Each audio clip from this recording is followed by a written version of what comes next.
Live. Live. Oh, you're showing live too. Hey guys, it's Kip Teitsort, and I'm here with Dr. Smertka, and somebody who I'm really blessed to have as part of an advisory type of team, or how you like to put it. But he's been more help than I could ever begin to explain.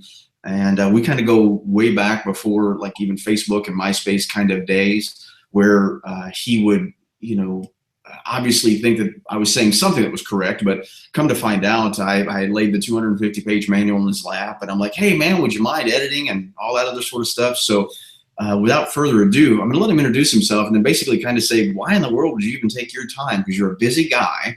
Why would you even take time to care about this program and all the time that it took to edit the manual and things like that? So anyway, here's the doc.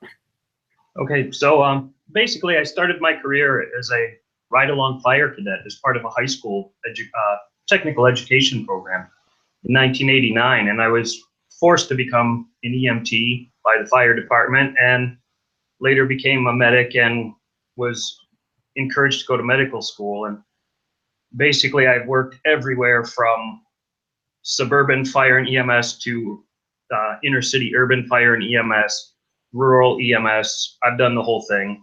And then at some point I was invited to go to Slovakia to set up their first ever paramedic program back in like 2002. And that's how I kind of got my feet wet in international stuff. And so I went to medical school, and sometime during medical school, I was told that if I actually wanted to change practice, because I was kind of critical of some of the older stuff we were learning, that I would have to get a PhD too. So I ended up doing my MD and PhD concurrently, because I was, I'm like you, there's a problem and I see there's a problem and it's got to be fixed. I just can't turn away from it. And so basically when I first saw what you were posting, sorry, I got to scroll down here for a minute, but the thing that really got me interested in what you were saying is that as I remember, the topic that was posted on the forum was basically, EMS carrying guns, and that's a popular topic even now. And you started talking about, not that you were for or against it, but what happens if you actually shoot somebody? Like, it's not just going to be like, well, you were on the truck or whatever and you shot someone and now that's over. That there was going to be a court problem, and what the proper use of force levels were and stuff like that. And as I was reading what you wrote, I was thinking, at the time I had like 15 years in fire and EMS, and I was like, man, everybody should know this, because nobody that I knew in any country that I had been in at the time was thinking about what happens after basically you kick someone's ass, and I grew up with hit them with the O2 bottle and the clipboard and everything you can, look at and say, oh my God, strangling them with the oxygen tube and that kind of thing. And you were just going on and on about, there's going to be a public appearance, there's going to be a court battle, even if you're not guilty, it's going to wreck your life and that kind of thing. And I was like, it just clicked, and I was like, we'll have to hear. And, you were going over the techniques and stuff like that, talking about them in your manual. I read your manual like 5 times editing, but the stuff that really got me interested was not the techniques and stuff, because, like you, I grew up, I was a teenager, I started martial arts, and I was pretty confident that if someone hit me, I could hit them back fairly well. And, like everybody else, I've probably been assaulted more times on the job than I could possibly even count. And everything from being punched in the face to being, pushed downstairs and the whole thing. But really for me, like I said, when you started talking about what happens after, I was like, man, this is like, no one ever talks about what happens after. Nobody knows, and that kind of thing. And from there, it just kind of snowballed. And once I got involved with the idea that, well, I got to help Kip, because, he's got the thing everyone really needs. So, I'm not in the United States very much anymore, to say not for every couple of years.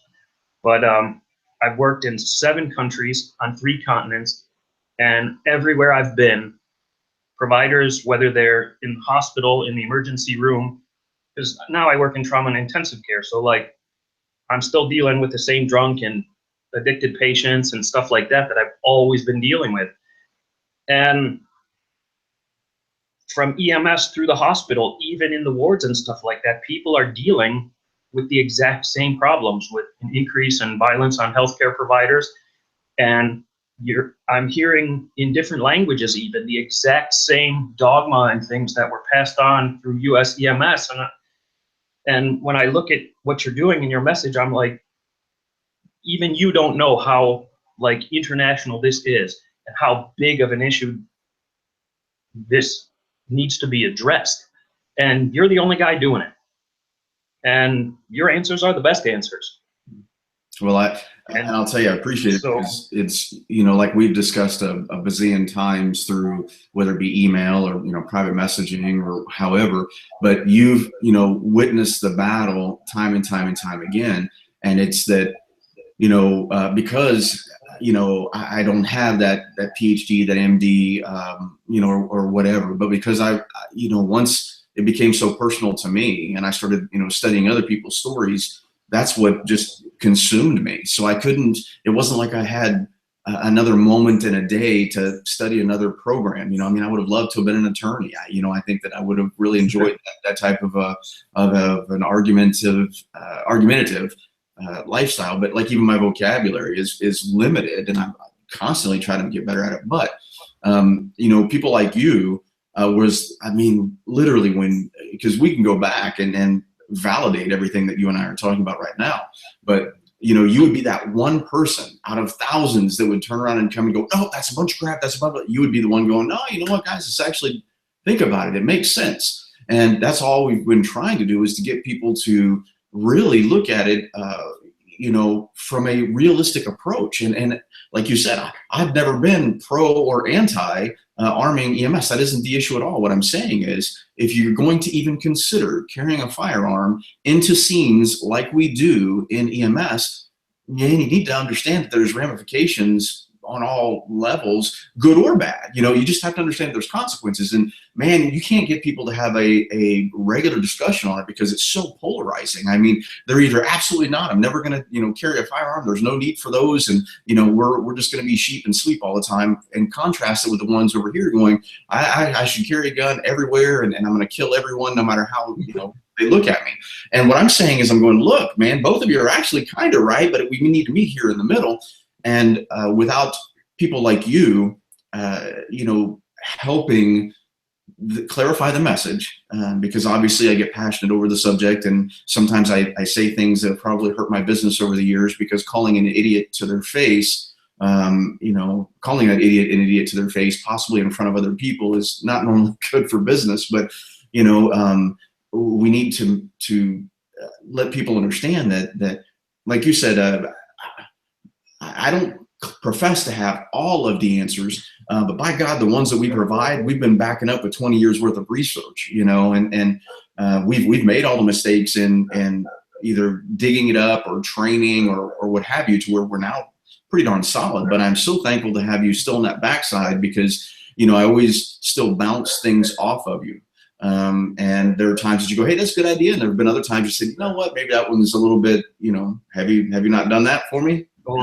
Yeah, but well, like I said, I try to help out where I can, and for better or worse, when you learn how to do formal research, one of the major lessons, and it's not like on a curriculum somewhere where it says first you will learn this, then you will learn that, but one of the most important things when you do research is maintaining a objectivity. And I've actually heard lawyers say it best, and what they say is, you should evaluate your evidence without passion or prejudice.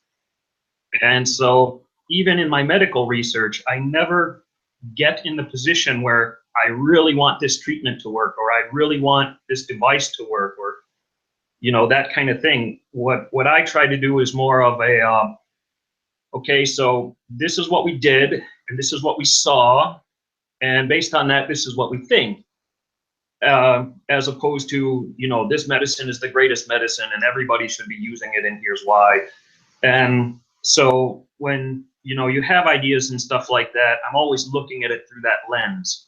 And like, even when I see patients, it's the same basically mentality that you go through. You don't want to get an idea, oh, this patient must have this, and then you have no evidence for it. And then, your blood test comes back and suddenly they have something totally else. And now you have to explain this.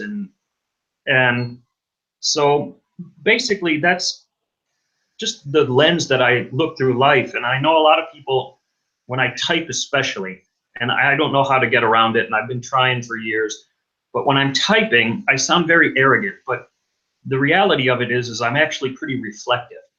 So when I see something, I think about it, what was the other person thinking from their perspective? Am I the bad guy? Did I do the right thing or the wrong thing? And so, if in terms of bouncing ideas and stuff like that, or how you write something or how I write something, it's always through that type of lens. So I think it does add value to basically everything that I'm doing on that. And, like one of the things I was talking about the other day with some providers in terms of, they were started, should providers have bulletproof vests or carry guns, and the whole, extremes of this offense and defense, as opposed to, like what you talk about all the time, where yes, these events happen, but these are basically rare events. They're not everyday events, but there are everyday events that are more pressing to deal with. Correct. And I was involved in, one of the hundreds of those conversations over the years. And basically, I think that when you keep that objectivity of, okay, let's talk about what we really have. And, am I the bad guy? Are you the bad guy? And when, like you've dealt with patients that were problem patients and things like that. And it seems to be that when you're dealing with a patient, it doesn't matter if you're a doctor or an EMT or, the brand new first responder or whatever, you start to get in on what you think your, procedures and things are, which the other person has no idea what they are and doesn't care. And then you start, with, well, this is the way it's going to be, and this is how it's going to happen. And then you appear as an authority figure as opposed to someone who's there to help. And now you're in a conflict, and it just escalates from there. And nobody ever goes back and says, was I the asshole? Mm-hmm. And it's funny that we even, got into this right here, because I actually had this very discussion with another doctor day before yesterday.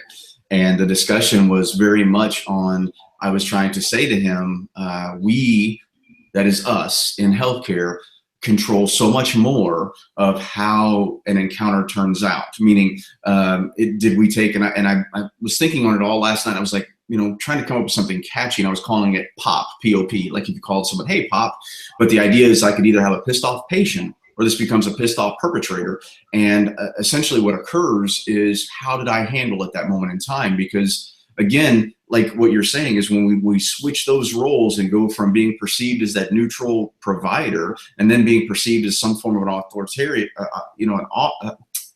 someone in control of authority, authoritative figure, where we're telling someone something, we're commanding them, especially in a situation where their emotions are already running, that, if you could get people to say, man, how much did I play a role in that? And it takes me back to, which is the other thing that you said about looking at it through the lens. I never realized how I was doing my research, or the fact that we were certainly qualifying it as we went, meaning every class over the last 20 years, literally every class has been the guinea pig for the one that follows. The ones that I'm teaching, meaning I'm constantly watching, and we're working with the staff, and I'm going, are they getting it? Do they understand this piece? And you're always watching, and I'm always looking for, is there a better, more efficient way to deliver this information?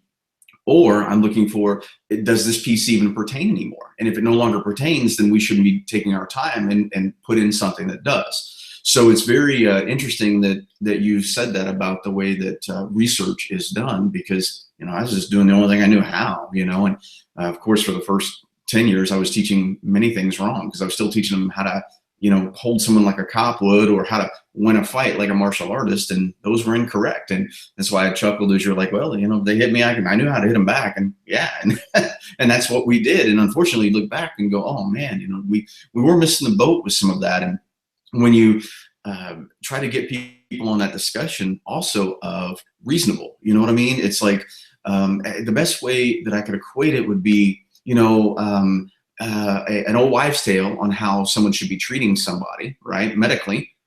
You know, put salve on it. We're like, no salve, you know, whatever.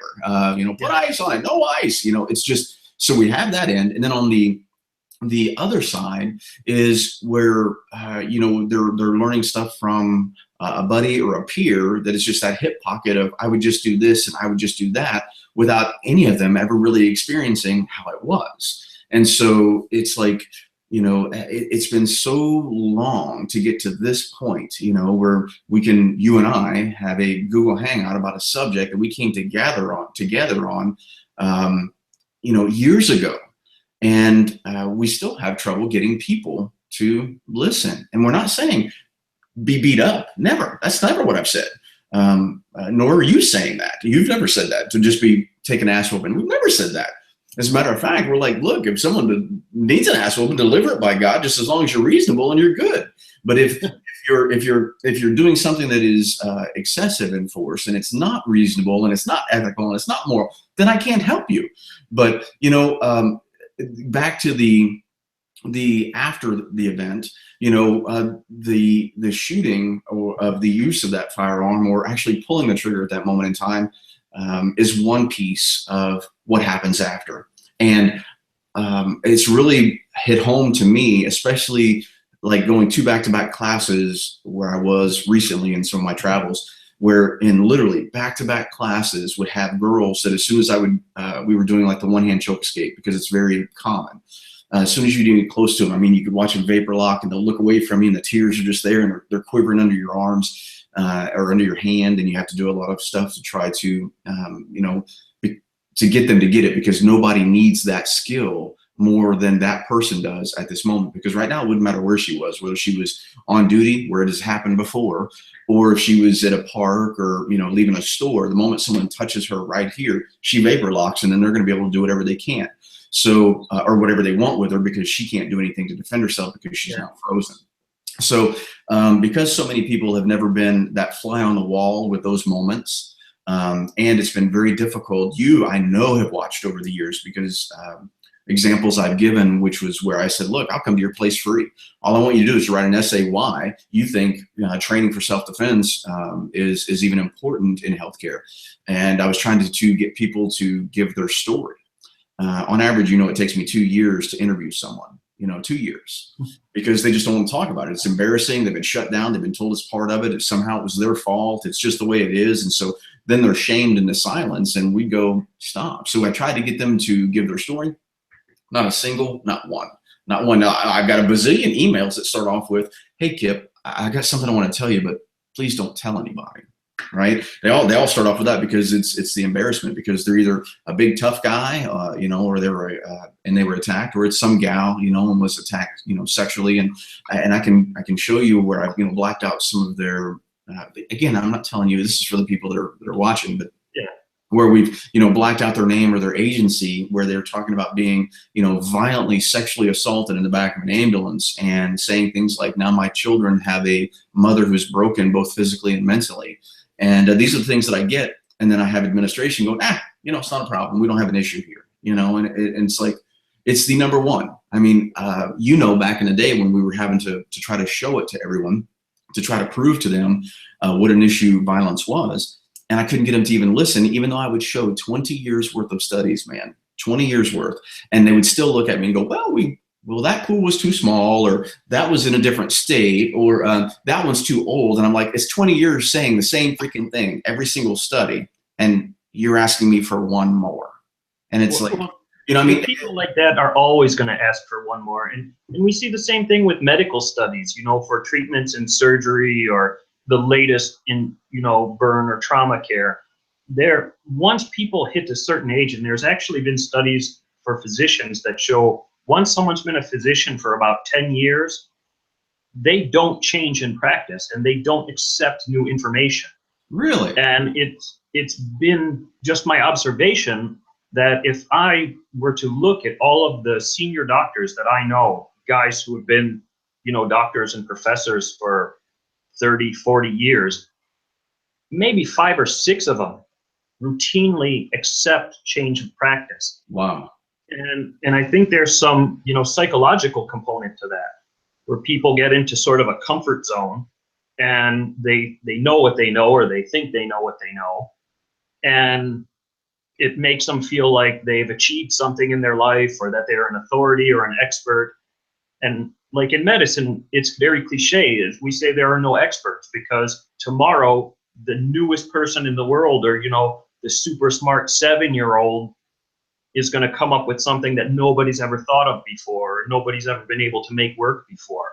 And we say it a lot, but nobody really internalizes it. And so, like, when I meet people who internalize that kind of change, then I kind of sort of force them into being my mentor role, because I'm like, hey, you know, you've been doing this for 30 or 40 years and you're still open to change and you're driving change. So, like, these are guys that have still 10 years on me, and now I look at myself and I'm like the old man, right? Because when I first started on the fire department, there was always this guy who had seen it all and done it all, and he had all the answers. And like the other day, I worked my first and second emergency room shift to cover for basically the holiday. My boss came to me, and he's a surgeon, and he said, you know, we got no one for the emergency room this weekend because everyone wants to go on vacation. And on the second night, I was working with a junior anesthesiologist, because in this country, emergency medicine is not a specialty. So it is not. Whoever is in working is in the emergency room. And we were talking, and she asked me, you know, like, what books are you reading and things like that. And I said, well, you know, I started my career in '89. On September 29th, 1989, I took care of my first patient ever.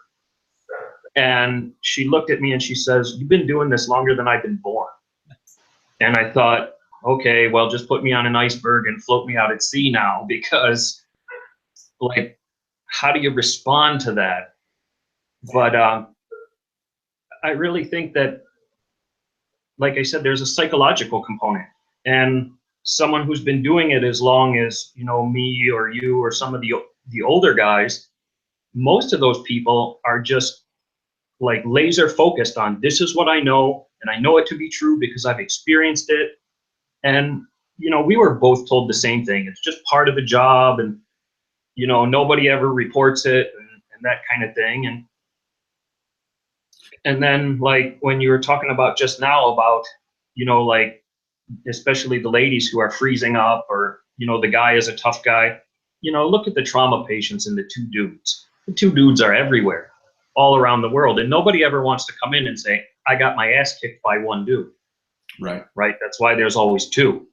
And when you look at, you know, especially for paramedics, where you're basically the lone ranger in the back of the truck. I mean, even if you have a partner that are driving or something like that, and you have to be in command, you have to be in, you know, control of the scene. You have to always appear like you have all the answers, even when you have no idea. And now you put them in a position where someone is basically kicking their ass. Mm-hmm. And all of this, what they're supposed to be, just goes out the window. That's right. And they don't want to tell anyone, like you said, you know, it's not that they don't want to say, I didn't get my ass kicked, but they're going to say, what kind of paramedic am I? I wasn't in control of the scene. The scene wasn't safe. It was supposed to be. And so now they kind of look at it as like they've done something wrong, or they didn't measure up. And like, I've never been a police officer, but, you know, when a cop gets assaulted or gets shot or something, it's not one of those, I didn't measure up. You know what I mean? Like, it's a totally different mentality. But that is a huge example that, of course, you've probably seen me use it before, is to go, you know, when it comes to an act of violence, or I should back it up and say an injury on the job, if you know, a police officer is shot, other police officers don't show up to the hospital and laugh at him because he was shot. They don't ridicule him. Oh, what's the matter there? You couldn't handle it. If a firefighter was burned on a structure fire, other firefighters wouldn't show up and go, "Ha, you look like Freddy Krueger." But if a healthcare provider, that's a nurse, a paramedic, or EMT, gets beat up by someone, and I mean, some of the stories of what happens after the assault are so much worse than the actual assault itself. But they're ridiculed, man. I mean, it's absolutely, when you really dig and you pull back that layer or that scab, and you start to see what the injury really is, then I mean, it's heartbreaking, it's gut wrenching, and you know, it is that one thing where I keep trying to get those people to, you know, let me put it on video, you know, talk to me about that and share it. Why? Because see, then that person is no longer some flipping number. It's not just a story. You have to address the fact that that is a person, and you know, this is what really happened to them, and it is so hard, man. I mean, literally, well, you know, we've been keeping that assault on staff log for forever, you know, since 2004. I've been keeping an actual, anything that made the news anywhere, somebody sent it to me, we keep a record of it. Well, and those don't even scratch the surface, because again, it's so much of people not want to talk about it, or you know, it's fleeting. You know, like the girl that was stabbed 105 times on Thanksgiving. I know I bring that one up a lot, but it's because to me, it shocks me. Here is a girl doing triage. She's 19 weeks pregnant, gets stabbed 105 times on the job, and literally on Thanksgiving Day in the United States. And it's barely news. I mean, it was a blip and then it disappeared. I spoke 2 back-to-back classes, did 2 full back-to-back classes in the town where it had just happened, and only one person in each of the classes had even heard about it. And you go, how can this be? You know, and it's like, and that's where, you know, some of that subtle stuff that you and I have discussed behind the scenes of me going, look, man, I mean, I realize I've been fighting this for 20 years. I hurt now, you know, I'm no longer the young guy. You know, I'm not as fast as I used to be. I'm not as skilled.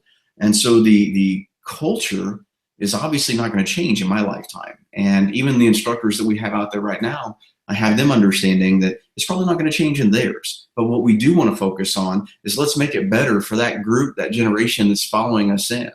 Because, you know, when we have that brand new EMT student, that new medic student, or that nursing student, and we present our material, they look at you in the first few hours like you're on crack, because they go, of course, I just left my job over here. Nobody was allowed to beat me up at the big box store without me calling the police. Or, well, I was working at McFry place, as I gave you my cheeseburger. If you were high and tried to punch me or stab me with your needle, not only would I defend myself, but I would call the police. But give them 6 months in healthcare on their own, or with someone else, they're indoctrinated into the culture, and then it is part of their job. And see, they're wrestling internally. And that would again be most certainly, and I'm not a psychiatrist, psychologist, or anything else, but man, I've seen it too many times, and how, you know, it's still research, but because I'm not qualified to give such a thing, but I mean, I'm telling you, you've seen it a bazillion times that I'm talking brutal sexual assaults, physical assaults, brain bleeds, broken ribs, and knocked unconscious, having to be intubated in their own emergency room,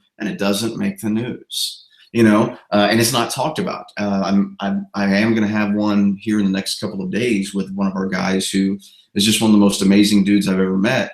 And when he opened his mouth, it was day 4 of a 5-day instructor class, and he ends up opening his mouth and telling his peers in an inner city urban environment what had happened to him. You should have seen that room of tough guys. They were like, you know, their mouths were open. They couldn't believe it, because they're like, man, we've known this dude for forever, and who would want to do that to him? And they had no idea. Why? Nobody talks about it.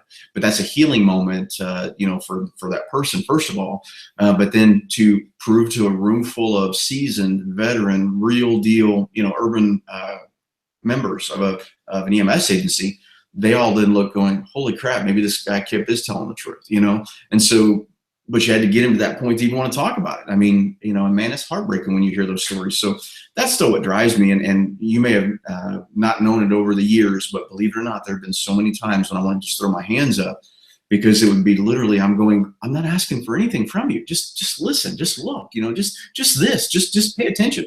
And you would be that one voice, man, that would finally make me go, okay, one more day. Maybe I'll do it one more day. But because of you know, 1,000 going, man, you're an idiot. This is stupid. Nobody needs it. Nobody ever attacks our people. It's a lie, and you're full of it. Or, you know, and then you'd be that one guy to go, you know, but because you were willing to step up, you know, and take that intellectual struggle, you know, on the behalf of everyone, that would give me one more day, because I thought, man, one more, you know, just one more person, you know, then it helps, because if the truth be known, we have no idea. We have zero idea of how many people we've truly reached with a message here or there, because it's so amazing when we get a success story that occurred on the street. Very rarely does it have anything to do with the technique. It is almost always that they're like, man, you're not gonna believe what happened. We did this and this, and you talked about this in class, and I saw it, so I said this or did that, and man, everything changed. And I'm like, see, you know, we control so much more than what we think we do of a potentially violent encounter on the job.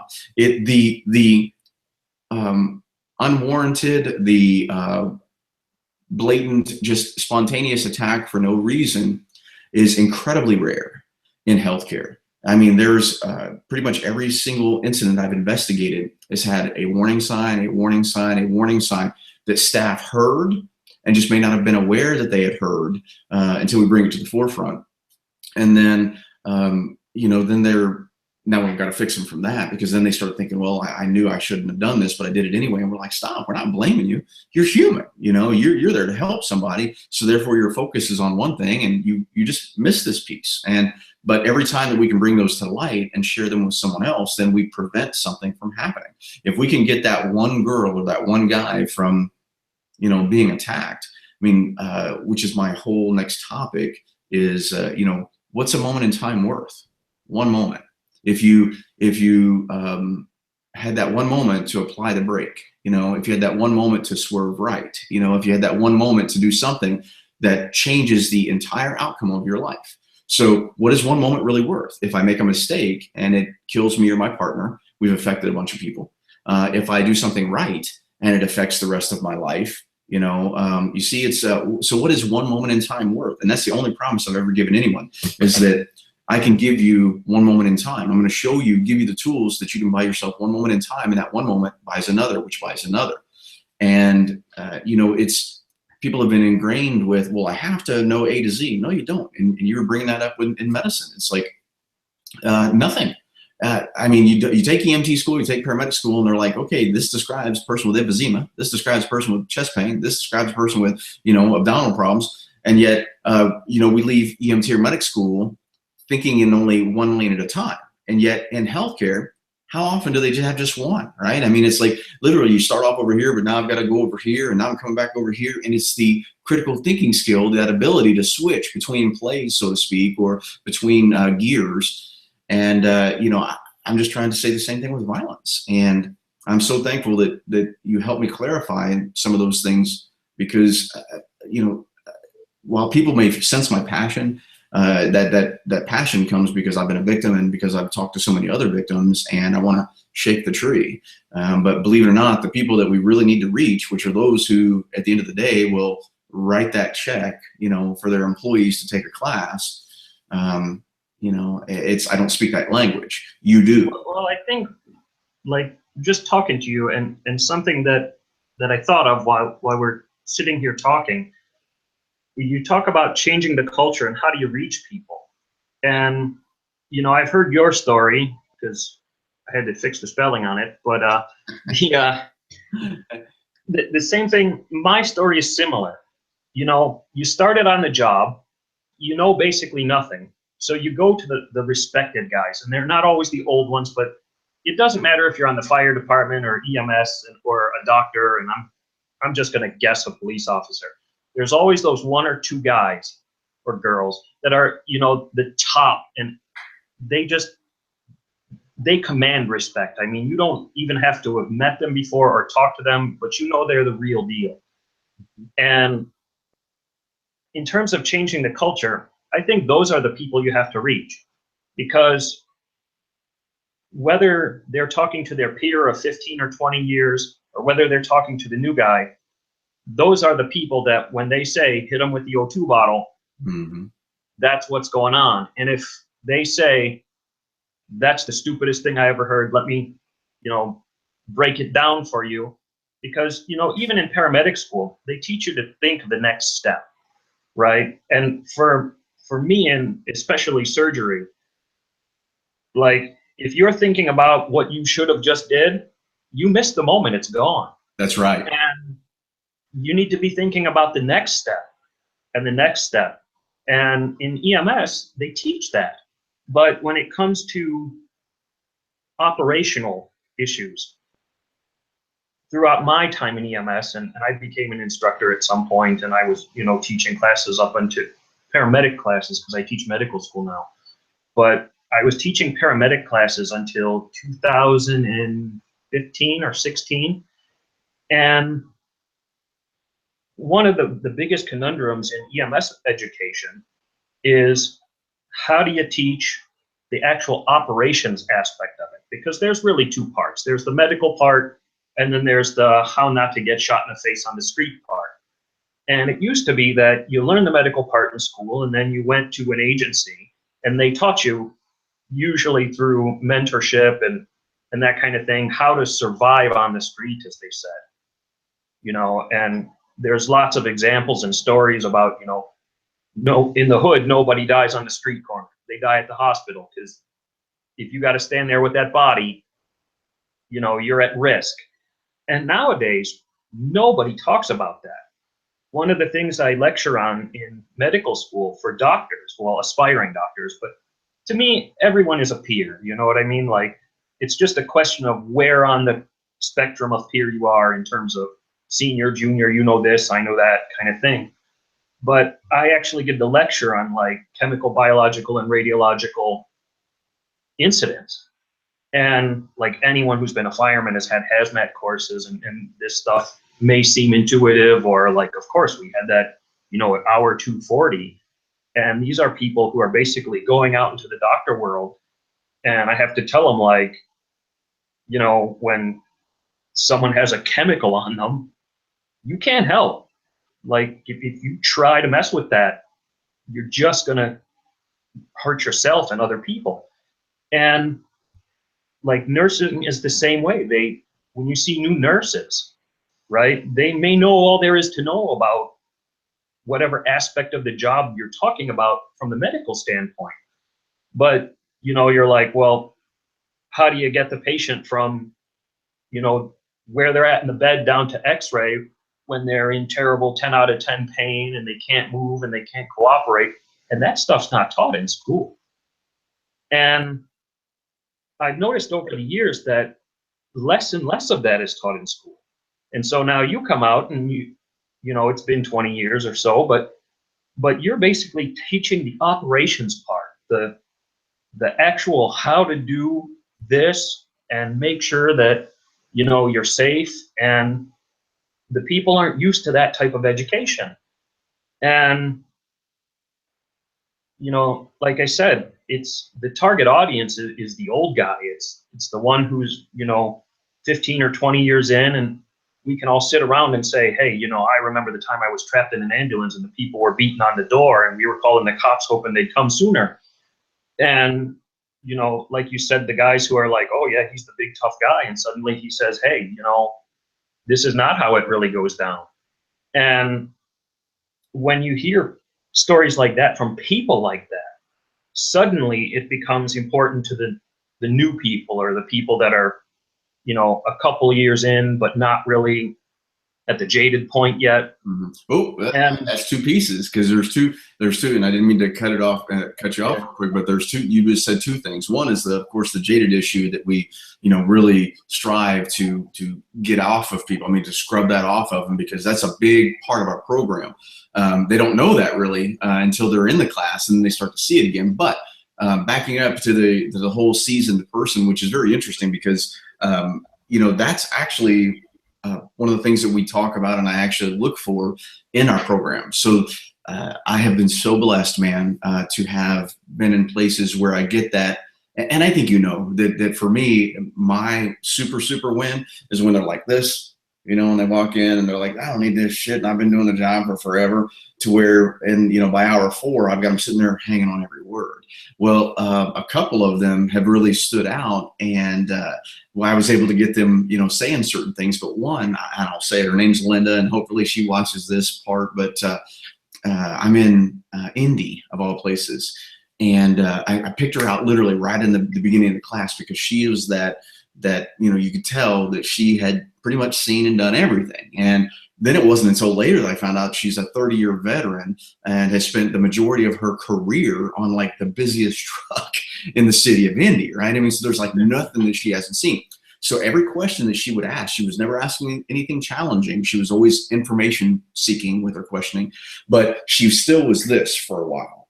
And when it was like somebody flipped the switch, and when the moment she bought in and went, oh my God, he's right, everybody in that room instantly bought in. And so that's why it's like, it's interesting that you say that, because we've seen that before. And I always look for that one, you know, that one that's really, you know, really skeptical, really kind of hardened about the whole idea.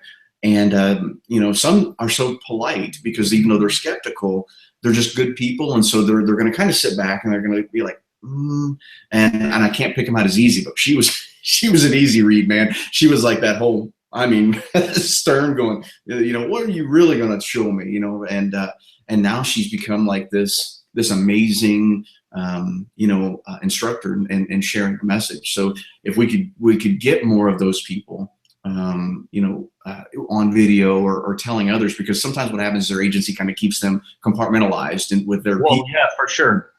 I'm telling you, the people who work in the hood, we are not the poster child for any agency. You know, like one agency I worked with, they had Discovery Channel, paramedics, 911 was coming, they were going to film, and we were the inner city, you know, people, and they're like, that station doesn't exist. We're not jumping any calls where those guys go, you know, because, and then one of the places I worked in, fire in inner city. And my first day, you know, I'm from the suburbs, so it's my first day, and this is the real deal. And this lady, you know, rings the buzzer at 8 o'clock in the morning. It's just about shift change. We're trying to get out of here. And I'm trying to, she says right at the door of the fire station, she says, I think I just OD'd on crack. So we, you know, walk her in, and we got her on the back of the truck, and I'm going to start the IV. And one of the, I would say definitely one of my all-time fire mentors, you know, he's worked in this neighborhood on this unit since, you know, time began. He was the senior blue shirt, you know, and just no political correctness to him at all. And I was struggling with the IV, and she's saying, you know, honey, don't use that vein. I use that for morphine. And he looked at her right in the eye and he says, do I tell you how to smoke crack? No. Don't tell him how to do his job. And at that point, I just shut down, because I had never heard anyone speak to a patient like that before. And he started laughing because he saw, you know, my shock and awe of this situation. And he says, I'm sure the mayor will be right down to tell me what a bad job I've been doing. And but see, that also brings up a key point. There was and it just drew up something I was thinking of. It's interesting because, you know, my last, however long I was at my last police department, there became a joke, and they were saying that they were calling it the Kip rule, because the stuff that other people would get in trouble for, I mean, we may have a policy against, for whatever reason, I wasn't getting in trouble for it. And exactly what you just said, with him saying something to someone, and for instance, we weren't allowed to use, you know, the F word, and there might be something going on, and I would look at somebody and go, who the fuck do you think you're talking to, right? But it was in context when I would say something or how to do something. And the person I was dealing with immediately got it. But yet, if you looked at it from the outset, you would be like, oh my gosh, I can't believe you just said that. But it was that moment. And not everybody gets it. There's a human interaction thing that really occurs, that if you really learn to listen to what a person is saying, it isn't always their words. Sometimes it's their body language. Sometimes it's, you know what I mean? There's a lot of ways that we communicate, but they're most certainly, man, the last several years, they would just look at it and be like, how the hell does this guy get away with it? But so-and-so, why? Because number one, this person didn't complain, right? But I also wasn't being a jerk to them. I was actually having a conversation in a language they understood. And but my end result was positive, you know. And with the way that you said it with him, I would almost really think that overall, was he a pretty good dude, do you think? Oh yeah, for sure. See, and so with him, which also brings me to another point that we had talked about not all that long ago, about the neutrality issue. You know, and I'm sure because I've never been outside of the continental United States. I've been to pretty much, you know, every state now, but I have not been outside of the United States. And but human interaction is human interaction. Once we understand some things about culture, and once we understand some things about people, I mean, you know, humans communicate. I mean, we thrive on that. Well, anyway, when we talk about neutrality, that is quite possibly the biggest problem that we have in changing the culture in healthcare. Because would you not agree that you saw me fight many battles about the comments of excessive force that people would make over the years? Remember all these, we've had these discussions on where you're looking at people, you can't be just shooting everybody and, you know, God, it's not like that. There's more to it than that. Well, but now you've got this perception, and of course we're going to tread very lightly as we discuss this portion, but the moment, because you keep talking inner city, dude, in my last few years in South Florida, I went to one of the worst areas in Palm Beach County. The spots, like you said, that just doesn't exist. That place where, you know, we worked a shooting and stabbing every shift. But what was interesting is at the end of the day, more often than not, you know, now mind you, I wouldn't go to those places when I was in regular clothes. I mean, I didn't drive out and hang out in those places. Yeah, for sure. You know, but we could certainly go into the projects, into bad ways, man. And places that any other time I'd go, don't you dare go there. I mean, this is crazy. It's dangerous. However, you know, we weren't the immediate subject of threats. You know, you could hear what was going on, you see what was going on, but it wasn't like we were targeted. And I think it's because, well, not I think, I know it's because, like you said, having those salty ones that worked there for a while knew how to interact with our customers, so to speak, the people that we worked for. I don't care whether you're rich or you're poor. When we pin on the badge or put on that shirt, or if it says EMT or medic, I work for you the same whether you make $1 a week or $1 million a week. You know, I mean, we don't you agree? You treat people, it doesn't really matter. You know, I mean, we care for people because that's what we wanted to do. Well, anyway, we weren't seen as a threat, and so it was like, you know, you still had awareness and you were, you know, taught some of these things, but at the same time, we really were not, you know, we weren't acting like cops, we weren't standing like cops, we weren't talking to people like cops, because in a place like that, you go standing, talking and acting like that, it's not going to take long before you are the target. And I'm not going to say we didn't have things occur, but it was not on like where I go to these other places that shouldn't be having the problems that they're having, because you're dealing with a, you know, a wealthy suburban area that, you know, granted you know, got a person that's done a little whatever, but it's almost always because of the way this command type of presence that healthcare tried to have. And it was like, dude, you don't command anything. We're not supposed to command. If you want to be that fighter, go get into a profession where you fight for a living. If you want to be a police officer, go be a police officer. If you want to be a soldier, go be a soldier. But man, trying to bring that stuff into healthcare is really killing the culture, because now you've got people that are looking at us as if we were, and we have zero training, zero tactics, zero backup to be, you know, meaning qualifications to be that police officer. And yet, you know, every action we do now makes that young kid, male or female, want to act just like us. And when they try to, the drunk or drug sees right through it, attacks them. And it's like, you know, so it's, you know, your hood thing made me think of it. Same thing. It was most certainly the same, you know. And when we get to the point where we have people not wanting us to show up because they think we're the police, man, you know, now you've taken a person who's already paranoid because maybe they are a doper or whatever, and turned them into paranoid about us when they should be seeing us. Why did the woman come to your station? You know, she's like, hey, I think I just OD'd on crack. The reason that she came there, you know, and stuff was being pretty cool. And at the time that he said what he said, that was probably the most perfect statement that he could have said, you know, when you really think about it at the end of the day, because she's like, oh yeah. And then the reason he laughed was because he could see the stressors on you, but she's getting it. That's the reason he laughed. He wasn't laughing to be mean at her, I'm assuming. It's just not the way you told the story. You know, the way it comes out. He was laughing because he knew that I came from the suburbs, and he knew that people in the suburbs don't talk like that, right? That's right. And the idea for me to say something, you know, sort of smart to a patient, that would probably be my last day there. That's right. You know what I mean? Because it would have been out of character, and you would have pissed off the person that you said it to, because it was fake. It wasn't you. You know what I mean? It was him, right? Yeah. So the person feels that, and that's that difference. That was that KIP rule they were talking about. It goes the same here.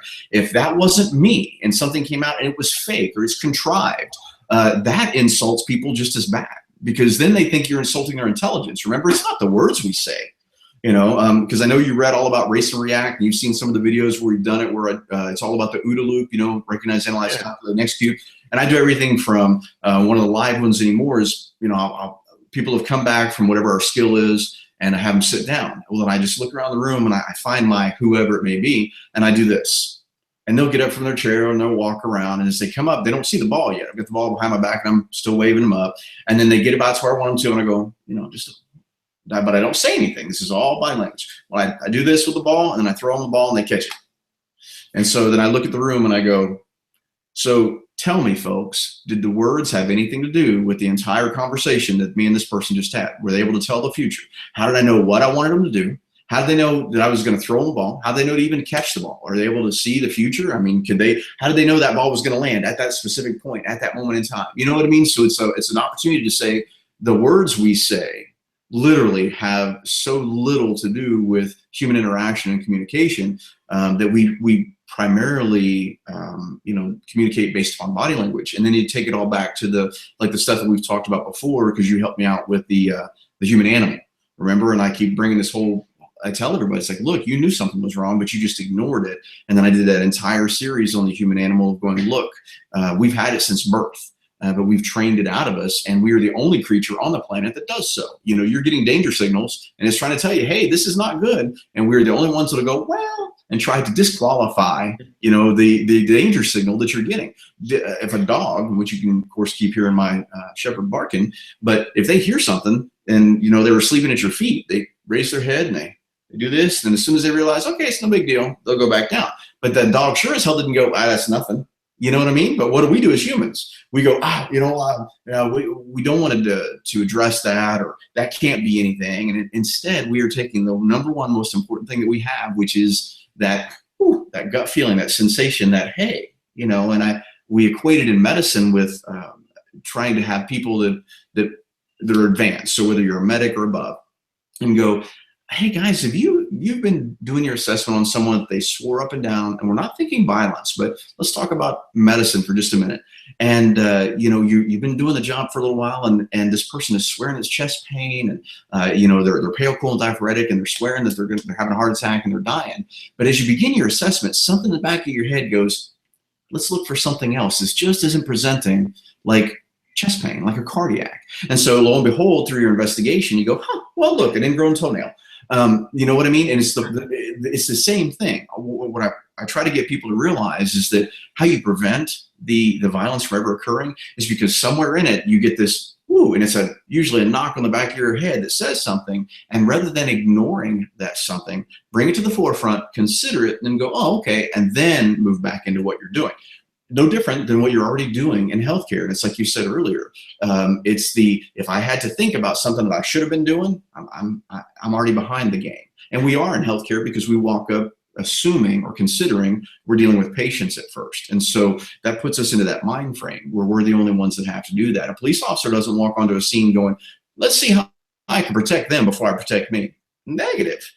People think that gun is to protect them. No, that gun was to protect me, you know? And it's like, so every police officer walks onto a scene ingrained with my safety comes first. Now we lip service that to EMS and fire when it comes to violence. Because remember in the medic textbooks, which we'll digress this into a whole other subject, but they read patient abandonment, they read duty to act, duty to respond. But, you know, at first they said, hey, your safety comes first. They turn the page and they're left with patient abandonment, so on and so forth. So by the time they leave school, they're so scared of abandoning a patient, they won't leave a violent encounter. You know what I mean? Because nobody's defined what is or what is not a patient to them at any given point. And so, you know, it's just very interesting that, you know, regardless of the parallels, you know, I'm just thankful that you're there because you're still able to go, hey, you know, this guy, what he's saying is actually makes sense. And when others wouldn't listen, you know, you were that, like I said, that one that would make me go, okay, one more day.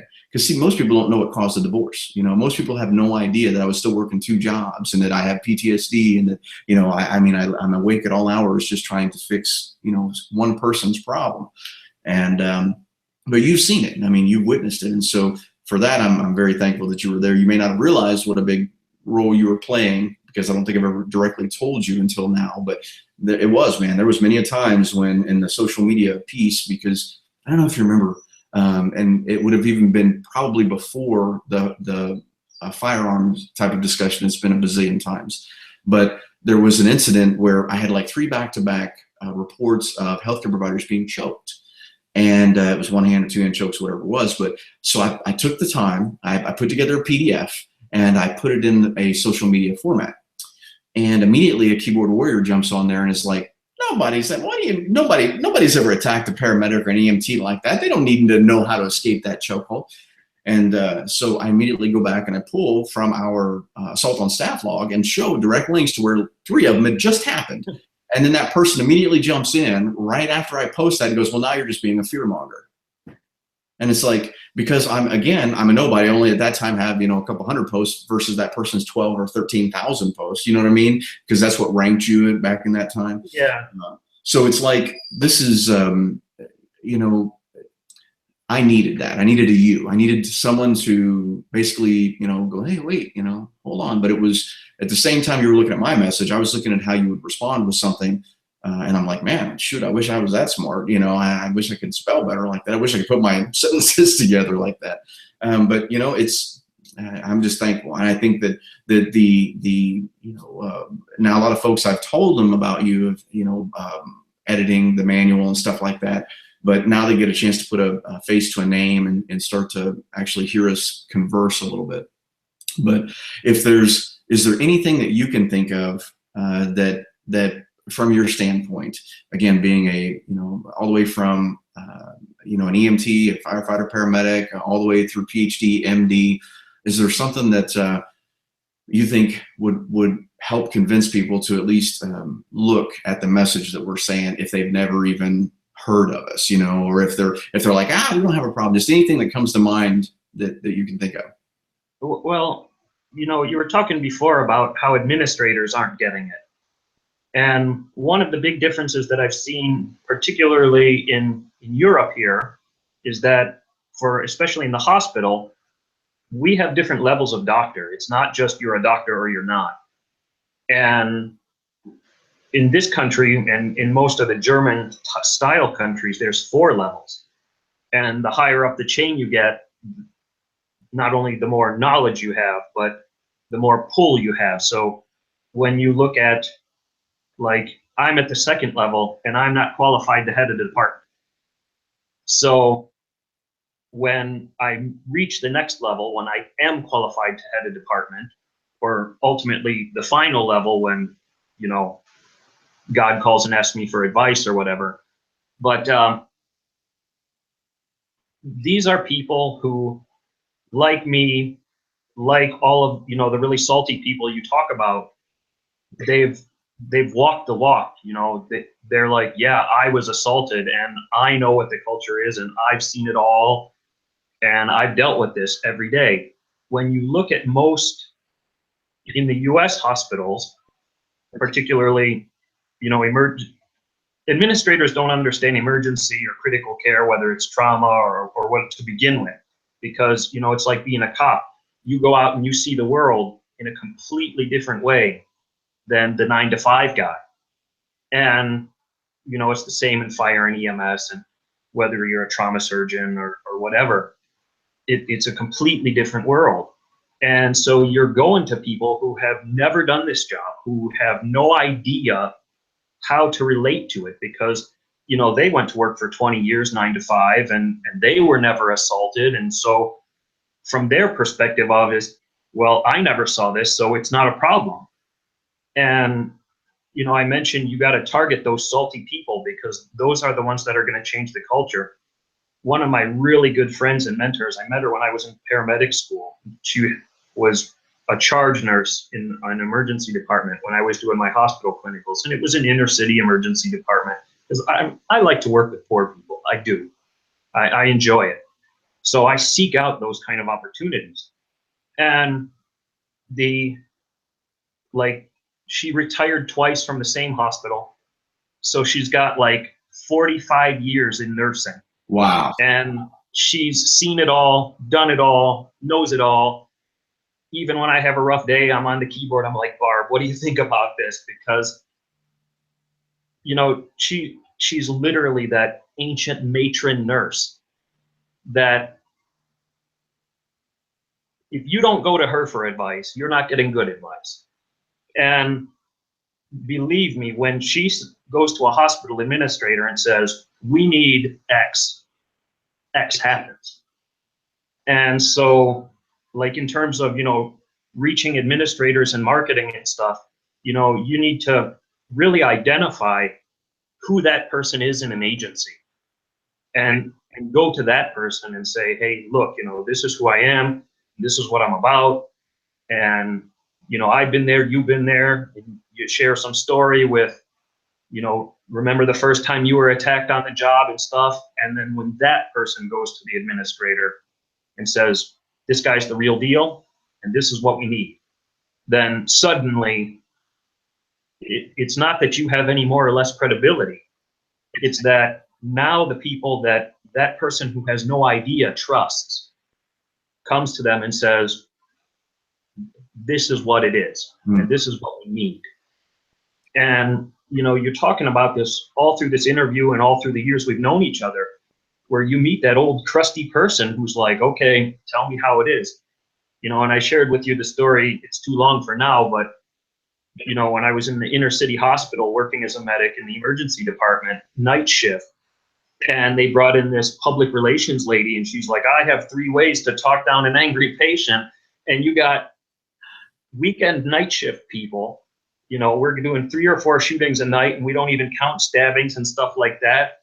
We got 2 actual police officers in the department at all times, and not security, police officers, and she's going to tell us how to talk patients down, right? I mean, lay it on me. And I'll tell you, that was the most hostile room she's probably ever been in her life. And, you know, it ended with, we work 7P to 7A, and you're welcome to come and talk down anyone you want. And she never came back. We got a nasty gram. Don't be so mean. And wait, but that's her. But her job was to be able to calm the hostility. And here you were in a calm classroom where you really weren't going to injure her, other than her intellect or her pride. But yet she wasn't able to fix you guys. No, there was no fixing. You see, I think she was crying. So. Yeah, and that's what we face that. You know, we've had those people that go, well, that's what they think we are, because you've seen it and you've, you know, have followed it, and you've seen some of those people that whether we call them, you know, converts or, you know, whatever, that have seen the light. Because first of all, we got to reveal to them what the truth even is, you know, and then once we do, and they start going, yeah, that makes sense, and yeah, that's right, and yeah, that part does. But that's the whole point of why we've jumped on the whole thing of saying de-escalation is BS. It needs to be escalation control, and the only person I can control is me, which takes us back to what we were talking about in the very beginning. That is that the provider has so much more to do with how an encounter turns out than what they think, you know. And believe it or not, man, it starts from before you ever even get the tones, you know. And but you can't. I guess it's kind of like you have to equate it even back to the same thing of like even self-defense. I mean, if I'm talking about regular school, it had nothing to do with healthcare. You know, even police officers wouldn't always come and train because they relied so heavily on a firearm. They'd love to go shoot, you know, they'd love to plink targets, which I do too. But you know, when it came to the hands-on, they didn't like to do that as much. And you would look at the big picture and go, wait, guys, but how often do you shoot someone on your job? But yet, how often do we have to touch someone on the job? And, you know, which makes me digress back into saying, I think, you know, I've talked about this before, that the more skilled I became in the various martial arts forms, the more kind I was to people on the street. And that was the thing that I think is so hard to get people to see. Because I will tell you that I've met some really, truly, and trained with some tough, the real deal. I mean, they are as real. I mean, me knowing that, man, if I had tangled with this person, they could hurt me. And not one of those people, not one, and I've met them over all these years, ever told me they could beat me. You know what I mean? They didn't have to. It was just simply, you know, you knew it. And in training with them and working with them, you know, it was just the little stuff that my human animal went, man, I mean, they're a wonderful person, and thank goodness they're a good guy, because, you know, if this was a bad guy, I don't know many people that can handle them, you know. And that's what is so hard to get people to see, is that you know, the truly bad ones, first of all, don't tell you they're tough guys. They don't have to. I mean, you know, the moment they walk in the room. But the other thing is, it's like, really, the more skilled those people are, the less they ever use it. You know what I mean? They're just, and I don't know if it's, I'm guessing, or surmising, however you want to put it, that it has to do with a lot with pride and personal a belief in themselves. Meaning, you can't hurt my pride by telling me you can whip my ass, if my brain goes, okay, you know what I mean? It's not an insult. It's an insult if you go, I can whip your ass, and then you're like, oh, really? You think so? No, you can't. And then, you know what I mean? You get into this big argument. Yeah. But, you know, it's like, you know, the former top 10 ranked welterweight fighter that is now a paramedic. You know, a drunk guy in the back of the truck is like, man, I'll just whip your ass. And the fighter's going, hey, man, look, I'm just a paramedic. I don't want to fight you. I just want to give you a ride in the hospital. Well, that's the difference. I watched your video on that. I watch all your videos incidentally, right? You know, I'm the guy liking it. But one of the things I noticed from my own study of martial arts, and I've been involved primarily with Japanese martial arts, a couple different ones over the years, and they talk about the difference in Japanese martial arts between the suffix jitsu, which is the techniques, and do, which is like a mindset. Mm-hmm. And when I think a lot of people, especially the non-martial arts person, that they're really afraid more than they are prideful, because like when you meet the guys who are the real deal, like you said, you know they're the real deal, and they know they're the real deal too. So they don't have to get to the point where they're like, I'm gonna kick your ass, because if it comes to kicking your ass, they're just gonna do it. That's right. You know, and it's going to be effortless. I mean, it's going to be more of a nuisance, like, now I got to kick this guy's ass. And then they do. And then it's over, you know, they're not gloating like, I just beat you and stuff like that. They're, you know, it was like a machine. I identified you needed an ass kicking. I did it. That part of life is over, and I'm moving on the next step. Mm-hmm. And like I said in the beginning, or maybe it was the middle, I don't know how long this has been going on, but you have in EMS especially, I've noticed, but in healthcare overall, you're supposed to be the guy in command. You're supposed to be the one who knows it all, who can do it all, right? And especially paramedics, because they're the ALS, you know, and when you put them in the position where you're like, well, you know, everyone, as you know from your martial arts training, once you start telling people, yeah, I'm interested in martial arts, it's, oh, I'm going to kick your ass and I'm going to show you, and you don't know what you're talking about, and the whole thing. And, you know, these people they're not what I would call disciplined in their thinking or their, you know, physical aspects of life, because, man, if you get someone who knows one technique and he's practiced only that one technique for 20 years, he's going to be damn good at it, and he's probably going to beat a lot of people, compared to, you know, someone who knows 100 techniques and they get that, you know, in the moment of truth, they're like, which technique should I use now? That goes back to they're going to tools in the toolbox. Yeah, and they're just going to start falling over themselves, and then they're going to get beaten. Everyone's going to be like, yeah, see, I can kick his ass, because they're not comfortable in their role. They're not, you know, like even in medicine, the more comfortable you get, the more confident you get. Mm-hmm. And that's why it's actually part of surgical training, where they teach you, they're like, you know, you hear the jokes about surgeons where they're like, this guy thinks he can do anything, and you know, he's got all the answers and stuff. And the reason they teach you that on purpose as part of the curriculum is because if you remember the first time you ever started an IV, right? And you're like, oh, I don't know if I can do it, and you're fiddling and you mess it up. And you know, it's kind of cliche in surgical training. We say that surgery is unforgiving. If you make a cut, it's cut. There's no going back. There's no redo. You know, if that was a nerve, it's gone. If that was a blood vessel, it's gone. And because of that, they teach you to be confident in your actions, because the more confident you are, the smoother it gets, the more methodical it gets, the less mistakes you make. Mm-hmm. And, you know, you're dealing with primarily self-defense issues. Like you said, people have no training on this, no education on this. You know, scene safe, gloves on, turn the page. Now we're talking about getting sued. Everyone's afraid of that. We'll talk about that for 5 days. And so you're dealing with something that most providers are just totally uncomfortable with, because when would they get comfortable with it? Mm-hmm. 15 years later, when they've been assaulted 50 times on the job, and but now, you know, they're like, now they're jaded and salty and thinking everybody's evil, you know, which, yeah, brings me to that next, you know, point as we were talking. And I'm sure if you know, look back, you can kind of see how I've played that, what I call it now is the recovering cop. And I think that, you know, EMTs and medics, and especially ED staff, emergency room nurses and doctors, have something similar, meaning we get so browbeat with the evil that you begin to think that everyone is evil. And the truth be known is that, you know, and my wife, Lynn's, is really a person to help me see that, was that not everyone was evil. When we were going out on our first few dates, she would literally tell me, look at me. And I'm like, I can see you, you know, because I had to pay attention to everybody in the room. And that becomes, by the way, a whole different topic, which is too much information coming in and you can't filter out what is danger and what is not. And so then that causes us to burn out, you know, in a whole different way. But the evil perception, because good, I mean, as a cop, you know, it's 10 o'clock on a Sunday morning and you stop a car for speeding and it ends up being a preacher.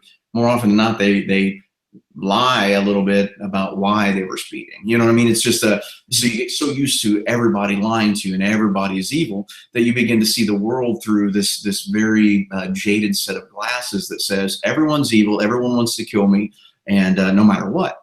And it wasn't until I came off of the road and really was able to do this that I started to really you know, see things and back away. And I tell stories about when we first moved here to Georgia that, you know, even here where we live, which is not in Atlanta, but we're, you know, not close. moved. Yeah. But people drive, like literally they ride right on your butt. And where I come from, that meant, okay, we're going to have a fight. And so literally the first few times I would pull into a gas station, you know, to get off because the person was right on my butt the entire time, I get out and I'm thinking, all right, we're about to throw down and let's do this, you know, because I'm still in that, you know, not been too long out on the streets as a cop thing and still thinking I got to fight, you know. And it'd be a little old lady and she's like, hey, how are you? Or somebody get out with bolts all in their face and they're opening the door for you, you know. And it's like, so it took me a minute to go, wait. So I mean, oh, that's just the way they drive around here. You know, I mean, literally, it's like, it doesn't matter who they are. That's just something they've done forever, I guess, around here, but with no ill will and no intent to, you know, be aggressive. It's just how they drive. So my point being is the more I started traveling and looking, it was funny because I could go to different places. And one sticks out to me in Connecticut, and because it was the first time I was up there. And I'm grabbing some coffee or whatever from McDonald's across from the hotel as I was heading to the class.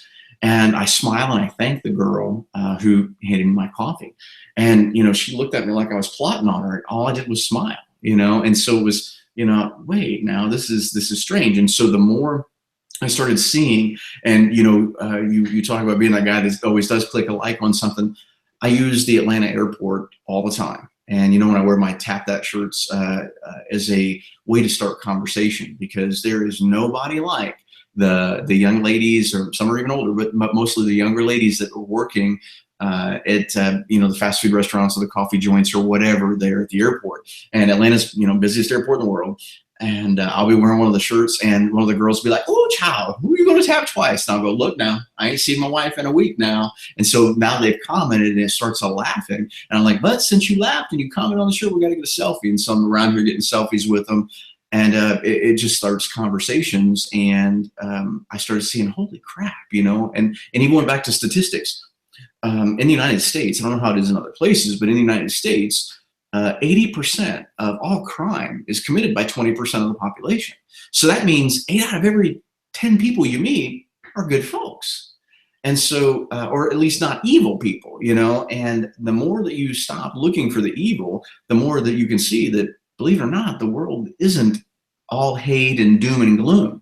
But, you know, now I'm not saying, at no point am I going, hey, throw blinders on and just, you know, walk around and kiss people on the butt. You know, that's not what I'm saying. What I am saying is that if I begin to practice real, you know, again, let's look at the evidence, look at the research, let's look at what's real.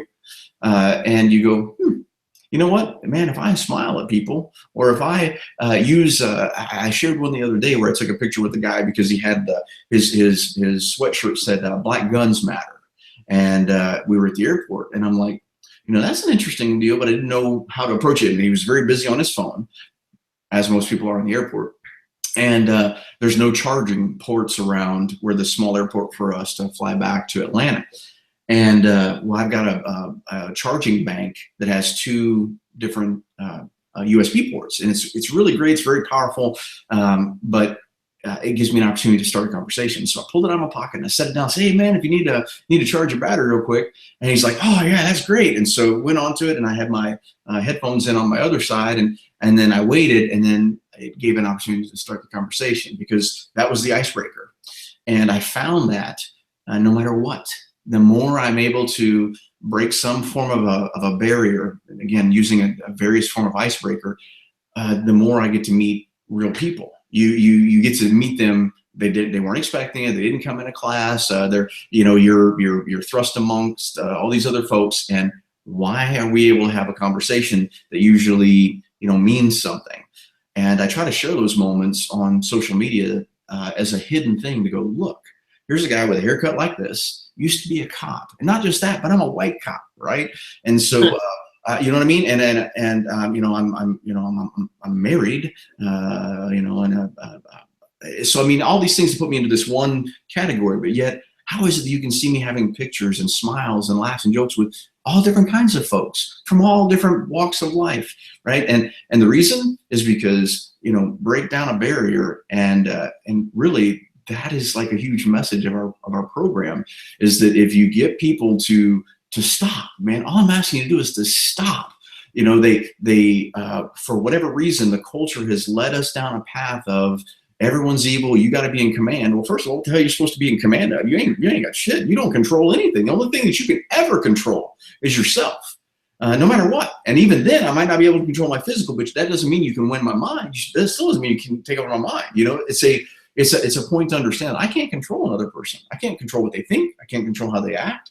But I can control me. And if I see a person wants me or they don't want me there, all I'm saying is the healthcare provider, right? I mean, the rest of what you do is for you to solve. But the point here is just going, look, man, not everybody's evil. And that if we can get them back to who they were, and that's really an important thing for me, is to strip away that jadedness, because I of course use that one inner city one where the guy talks about being beaten, and you know, his peers look at him like, what the hell? We didn't know this happened. You know, why? Because he wasn't on the road anymore with them, but part-time, because he's now a nurse, and he's ended up ironically becoming a nurse because he felt the streets were getting rough, you know, and so he becomes a nurse, gets beaten unconscious there, you know, has short-term memory loss, concussions, the whole works from it, and none of his buddies knew anything about it. And those are those powerful ones to strip away that get them back to who they were. Every one of us, yourself included, got into healthcare because we wanted to help people. We didn't want to fight. We didn't want to beat people up. We don't want to go around bragging about snowing somebody and intubating them because they were being a drunk asshole in the emergency room. We didn't want to make jokes about whacking people in the head with an O2 bottle. We didn't want to make jokes about the violent issues that are really going on. It jaded us. And the culture is what I'm telling you, man. It is the most wonderful, amazing thing to see them go from this and to get them back to who they were. And so they see it, and you know, it's so awesome to have that 30-year urban medic be like, hey man, you know, this is great. I get to love my job again. Or that trauma center nurse saying things like that. We get to love our job again because we expose the truth. And, you know, I don't know. I better let you go because we've been on here for an hour and a half already, killing up your day. But it is, you know, I can't say thanks enough. You know, I mean, I really do appreciate it. I thank you for all the help over the years, and you've been a bigger support system than I think you knew. But maybe, you know, hell, I don't even know much of this. Do you think there's anything we really need to edit out of it? I mean, it can be shared just like it is, whether they want to watch it or not watch it. It's up to them. But no, I'm a real person, man. I mean, you know, I say what I mean, and I mean what I say, and that's just how it is. And that's pretty much me. I mean, and hopefully these they get something out of it, you know. But yeah, there'll definitely be little pieces that I can grab and share as its own little thing and go, hey, look, I want to see the whole conversation. Come check it out here. But I mean, we covered some really good things, and it's neat because, like I said, you know, I'm tickled. And if again, not just an MD, but you got your PhD, and but to even lend more credibility, you were a street guy before that, and you know, I'm glad you're there for me to continue to bounce stuff off of, and hopefully, if nothing else, we may make a difference in a life of a person we may never meet, and that person could go on to find a cure for whatever. You know, that person may have been the one who saved someone who finds the cure for whatever. I mean, we just don't know how far-reaching something like this could be. So anyway, I do really appreciate your time. I thank you so much, and I'm gonna go ahead and click the stop here, and we'll visit about anything else after the fact. So.